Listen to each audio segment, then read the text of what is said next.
शाम का वक्त था। हल्की ठंडी हवा प्लेटफॉर्म के खाली बेंचों से टकरा रही थी।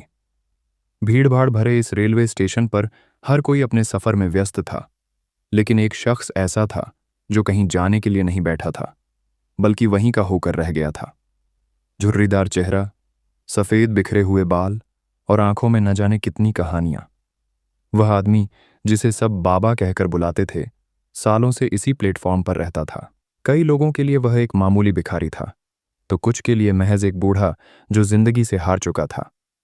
लेकिन किसी ने कभी यह जानने की कोशिश नहीं की कि वह यहां तक कैसे पहुंचा, या उसका असली नाम क्या था।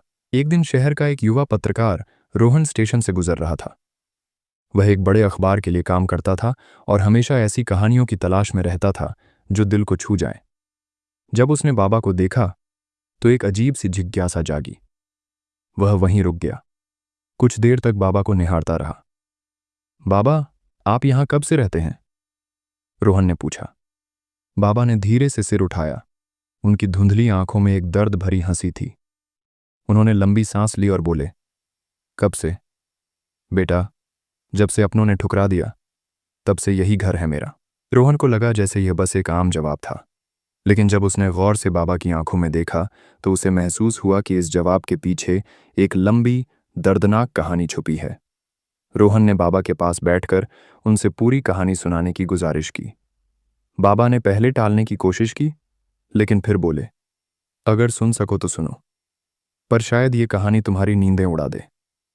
बाबा ने कहना शुरू किया, मेरा नाम मोहन था बेटा। कभी इस शहर के एक खुशहाल परिवार का हिस्सा था। बीवी, 2 बच्चे, अच्छा कारोबार, सब कुछ था मेरे पास। लेकिन कभी कभी इंसान की जिंदगी एक झटके में सब कुछ छीन लेती है। बाबा की आवाज कांप रही थी, लेकिन उन्होंने बोलना जारी रखा। एक रात थी, वैसी रात जिसे मैं भूलना भी चाहूं तो नहीं भूल सकता। वह रात जिसने मेरी पूरी दुनिया छीन ली। बाबा की आंखें किसी पुराने दर्द की परछाइयों में खो गईं। रोहन चुपचाप सुन रहा था। उसके हाथ में पकड़ी नोटबुक कांपने लगी थी। तो उस रात क्या हुआ बाबा? उसने धीरे से पूछा।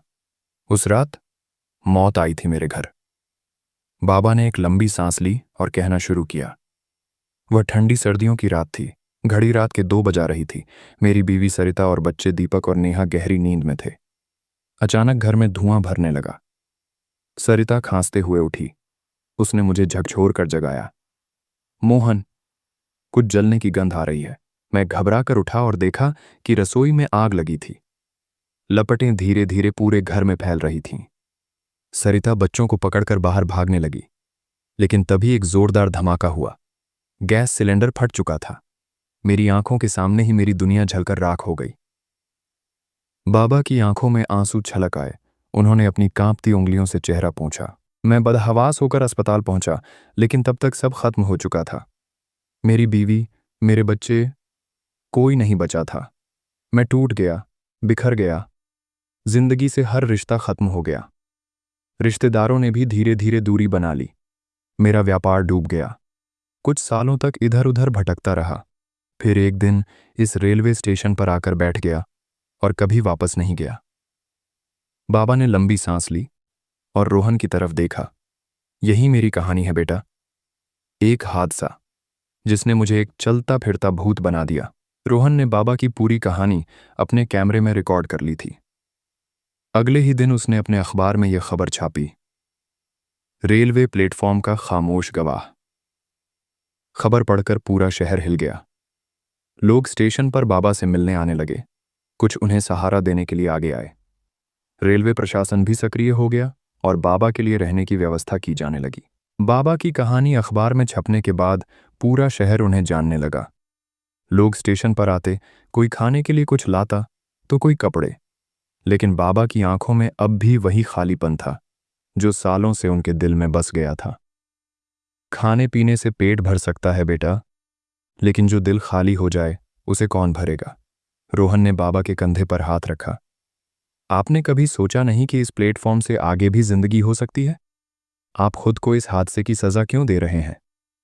बाबा ने उदास हंसी हंसते हुए कहा, जिंदगी बेटा, जब अपने ही छोड़ जाएं, तो जिंदगी बचती कहाँ है? उसी शाम जब बाबा प्लेटफॉर्म पर बैठे थे, एक युवक उनके पास आया।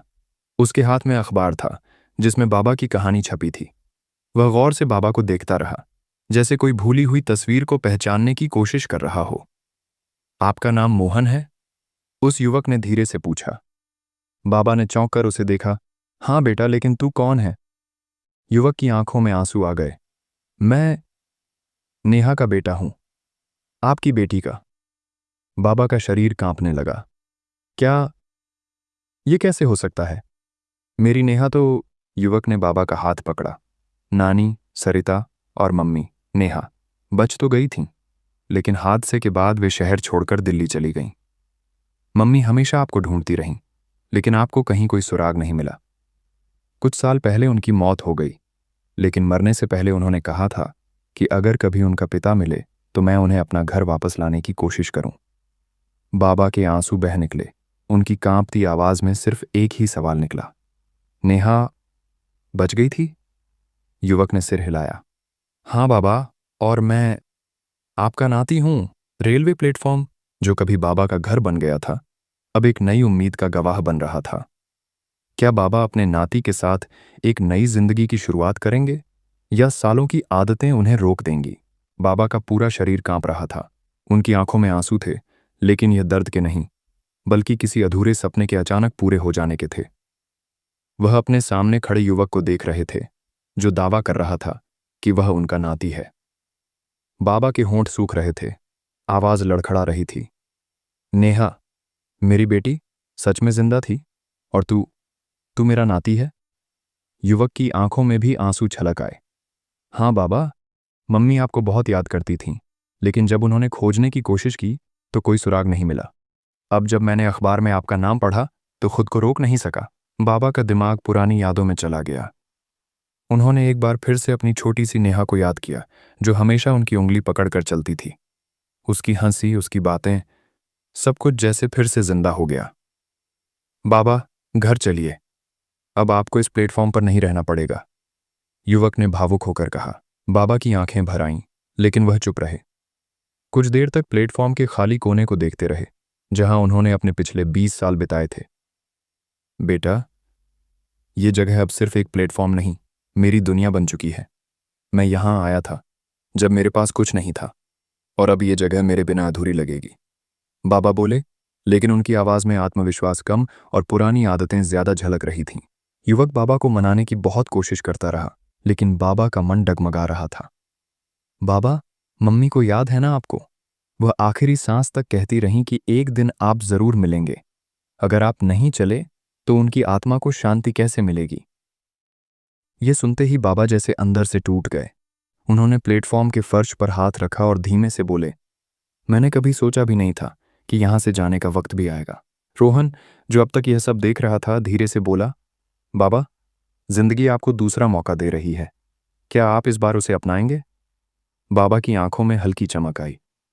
उन्होंने युवक का हाथ थामा और कहा, चल बेटा, घर चल। प्लेटफॉर्म पर खड़े लोग यह देखकर तालियां बजाने लगे।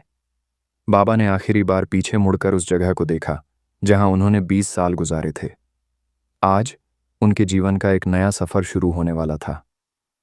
लेकिन क्या यह सफर आसान होगा? बाबा ने कांपते हाथों से अपने पुराने फटे कंबल को समेटा और नाती के साथ स्टेशन से बाहर निकलने लगे। प्लेटफॉर्म की हर ईंट, हर कोना उनकी जिंदगी का हिस्सा बन चुका था। सालों से जिन लोगों को वे सिर्फ आते जाते देखते थे, वही आज उन्हें भावुक होकर विदा कर रहे थे। स्टेशन के बाहर खड़ी कार में बैठते ही बाबा का दिल तेजी से धड़कने लगा। इतने सालों बाद फिर से एक घर मिलेगा, लेकिन क्या मैं घर के लायक बचा हूं? उन्होंने खुद से सवाल किया। युवक, जिसका नाम अर्जुन था, ने बाबा का हाथ थाम लिया। बाबा, मम्मी होती तो आपकी इस सोच पर डांट देती। आप घर के लायक नहीं, बल्कि घर आपके बिना अधूरा था। बाबा की आंखों में आंसू आ गए, लेकिन उन्होंने अपने चेहरे को खिड़की की ओर मोड़ लिया। कार एक पुराने लेकिन खूबसूरत घर के सामने रुकी। ये वही घर था जहां कभी बाबा की बेटी नेहा ने अपना जीवन बिताया था। घर में घुसते ही बाबा की नजरें हर कोने को टटोलने लगीं। दीवारों पर टंगी तस्वीरें, लकड़ी के पुराने फर्नीचर और वह आंगन जहां नेहा बचपन में खेला करती थी। सब कुछ वैसा ही था, बस समय की धूल ने उन्हें ढक दिया था। अर्जुन ने धीरे से कहा, बाबा, मम्मी ने आपकी याद में यह घर कभी नहीं बेचा। वह हमेशा उम्मीद रखती थीं कि एक दिन आप लौट कर आएंगे। बाबा की आंखें तस्वीरों पर टिक गईं। नेहा, मेरी बेटी, मैं तुझे जिंदगी भर ढूंढता रहा, लेकिन तुझे कभी गले नहीं लगा सका। वह तस्वीर को छूते ही फूट फूट कर रोने लगे। रात को बाबा अपने नए कमरे में बैठे थे, लेकिन यह नया नहीं था। ये वही कमरा था जहां कभी उन्होंने नेहा को लोरी सुनाई थी। सालों तक रेलवे प्लेटफॉर्म की सख्त जमीन पर सोने वाले बाबा को अब यह मुलायम बिस्तर अजनबी लग रहा था। दीवार की घड़ी की टिक टिक उन्हें बेचैन कर रही थी। वह खिड़की से बाहर झांकने लगे, जैसे प्लेटफॉर्म की हलचल को फिर से महसूस करना चाहते। रात गहरी हो चुकी थी, लेकिन बाबा की आंखों में नींद नहीं थी। नरम बिस्तर पर करवटें बदलते हुए उनकी आंखों के सामने बार बार रेलवे प्लेटफॉर्म के दृश्य घूम रहे थे। वह ठंडी जमीन, वो धीमे धीमे चलती ट्रेनें और वह अनजान भीड़ जिसने कभी उनसे कोई सवाल नहीं किया। उनका मन बेचैन हो उठा। अचानक वह बिस्तर से उठे और धीरे से कमरे की खिड़की खोली। बाहर हल्की हवा बह रही थी। उन्होंने लंबी सांस ली और खुद से बुदबुदाए, क्या मैं सच में इस जिंदगी के काबिल हूं? सुबह अर्जुन ने देखा कि बाबा बालकनी में बैठे थे। उनकी आंखें कहीं दूर शून्य में खोई हुई थीं। बाबा, रात ठीक से सो पाए? अर्जुन ने धीरे से पूछा। बाबा ने हल्की मुस्कान दी। आदत बदलने में थोड़ा समय लगेगा बेटा। अर्जुन ने प्यार से उनका हाथ पकड़ा। बाबा, मैं समझ सकता हूं, लेकिन आप कोशिश तो करिए। यहां आपको अपनापन मिलेगा, वो अकेलापन नहीं जो आपने रेलवे स्टेशन पर महसूस किया था। बाबा कुछ नहीं बोले, बस धीरे धीरे सिर हिलाया। कुछ दिनों बाद अर्जुन बाबा को बाजार घुमाने ले गया, ताकि वह अपने पुराने जीवन को भूलकर इस नई दुनिया में खुद को ढाल सकें। बाजार की भीड़भाड़ भरी गलियों में चलते हुए अचानक बाबा के कदम ठिठक गए। उन्होंने सामने देखा, वही आदमी जो रेलवे प्लेटफॉर्म पर उनके साथ भीख मांगता था। रघु।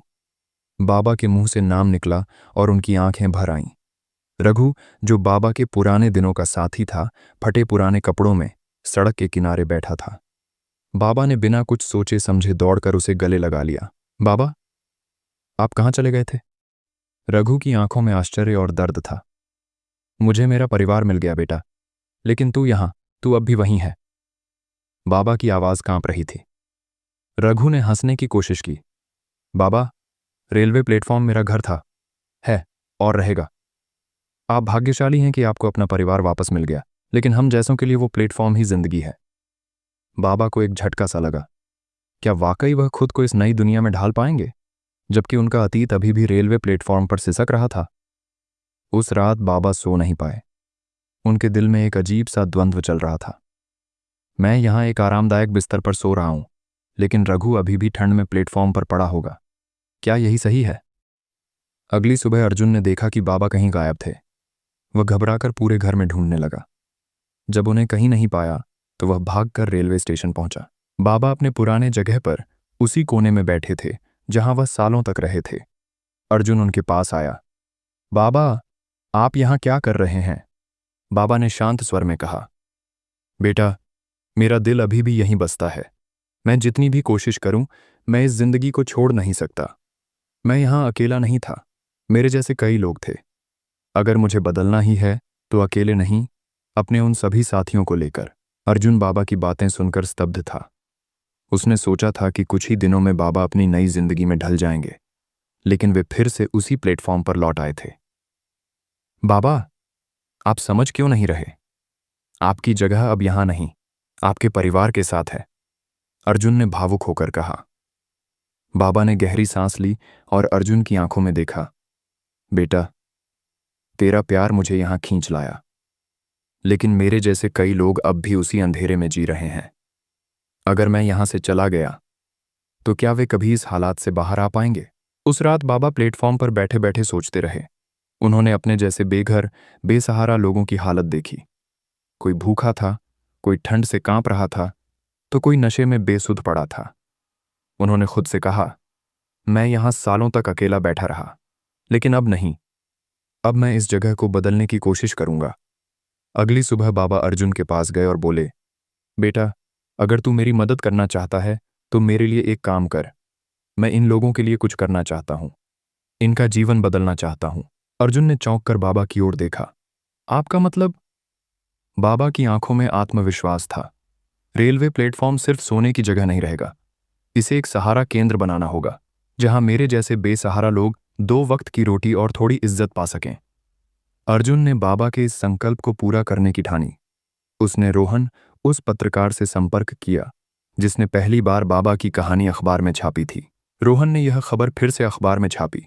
यह खबर पूरे शहर में फैल गई। कई समाज सेवी संगठनों ने मदद की पेशकश की और रेलवे प्रशासन भी इस पहल में शामिल हो गया। कुछ ही हफ्तों में रेलवे प्लेटफॉर्म के बगल में एक सेवा केंद्र बनाया गया, जहां बेघर लोगों को खाना, दवा और रहने की अस्थायी जगह मिल सके। बाबा खुद वहां लोगों की मदद करने लगे। रघु, जो अब भी प्लेटफॉर्म पर रह रहा था, बाबा के पास आया और पूछा, बाबा, आपने अपने लिए इतना कुछ होते देखा, फिर भी आप यहां क्यों रुके? बाबा ने मुस्कुराकर कहा, रघु, मैंने जिंदगी से बहुत कुछ खोया है, लेकिन अगर मैं किसी और को वही दर्द सहने से बचा सकता हूं तो यही मेरा असली मकसद होगा। बाबा अब रेलवे प्लेटफॉर्म के एक कोने में अकेले बैठने वाले व्यक्ति नहीं थे। वे उस जगह के संरक्षक बन गए थे जिसने उन्हें जीवन दिया था। बाबा का सेवा केंद्र धीरे धीरे पूरे शहर में चर्चा का विषय बन गया। रेलवे प्लेटफॉर्म, जो कभी बेघरों और बेसहारा लोगों की आखिरी मंजिल थी, अब उम्मीद की किरण बनने लगा। यहां हर दिन कोई ना कोई नया व्यक्ति आता जिसे सहारा मिलता। अर्जुन और रोहन ने मिलकर इस पहल को और आगे बढ़ाया। सरकारी अधिकारी भी इस काम में रुचि लेने लगे। बाबा के इस प्रयास को देखकर रेलवे प्रशासन ने प्लेटफॉर्म के बगल में स्थायी आश्रय गृह बनाने की अनुमति दे दी। रघु, जो कभी रेलवे स्टेशन पर बाबा का साथी था, आज उसी सेवा केंद्र में एक कार्यकर्ता बन गया था। वह बेसहारा लोगों की देखभाल करता, उनके लिए खाना लाता और उन्हें हौसला देता। एक दिन बाबा ने रघु को अपने पास बुलाया और कहा, बेटा, मेरी जिंदगी का सबसे बड़ा अफसोस था कि मैं अपनी बेटी के साथ नहीं रह सका, लेकिन अब मैं यह गलती दोबारा नहीं दोहराना चाहता। रघु ने चौंक कर पूछा, बाबा, आपका मतलब? बाबा ने मुस्कुराकर कहा, मैं अब यह केंद्र तुम्हारे हवाले कर रहा हूं। मैं चाहता हूं कि जब तक यह दुनिया रहे, यह सेवा केंद्र भी चलता रहे। रघु की आंखों में आंसू आ गए। उसने बाबा के पैर छूकर कहा, बाबा, मैं वादा करता हूं, आपकी यह विरासत हमेशा जिंदा रहेगी। अर्जुन और रोहन ने बाबा को मनाने की बहुत कोशिश की कि वह उनके साथ घर चलें, लेकिन बाबा ने सिर हिलाया और कहा, अब मेरा घर यही है, यही रहेगा। समय बीतता गया। बाबा का सेवा केंद्र और बड़ा होता गया। कई संगठनों ने इसमें अपना योगदान दिया और देखते ही देखते यह एक स्थायी आश्रय गृह बन गया। लेकिन बाबा अब बूढ़े हो चुके थे। उनकी सेहत कमजोर होती जा रही थी। एक शाम, जब सूर्य अपनी लालिमा बिखेर रहा था, बाबा अपने सेवा केंद्र के बाहर बैठे थे। उनकी आंखें रेलवे ट्रैक की ओर टिकी थीं। अर्जुन उनके पास आया और धीरे से बोला, बाबा, आप थक गए होंगे, अंदर चलिए। बाबा ने मुस्कुराकर अर्जुन का हाथ पकड़ा और धीमे से कहा, बेटा, अब मेरा सफर पूरा हो चुका है। अर्जुन का दिल कांप उठा। बाबा, ऐसा मत कहिए।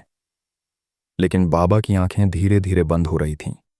उनकी सांसें हल्की होती जा रही थीं और अगले ही पल वह अनंत यात्रा पर निकल चुके थे। बाबा के जाने के बाद पूरे शहर में शोक की लहर दौड़ गई। हजारों लोग उनके अंतिम दर्शन के लिए रेलवे सेवा केंद्र पर जमा हुए। अर्जुन, रघु और रोहन ने बाबा के अधूरे सपने को पूरा करने का प्रण लिया। बाबा की याद में उस सेवा केंद्र का नाम रखा गया, बाबा का सहारा। अब हर रात जब भी कोई ट्रेन स्टेशन पर रुकती, कोई ना कोई नया मुसाफिर इस सेवा केंद्र की ओर देखता और बाबा की कहानी सुनता। रेलवे प्लेटफॉर्म, जो कभी बाबा की बेबसी का गवाह था, अब उनकी अमर कहानी का हिस्सा बन चुका था।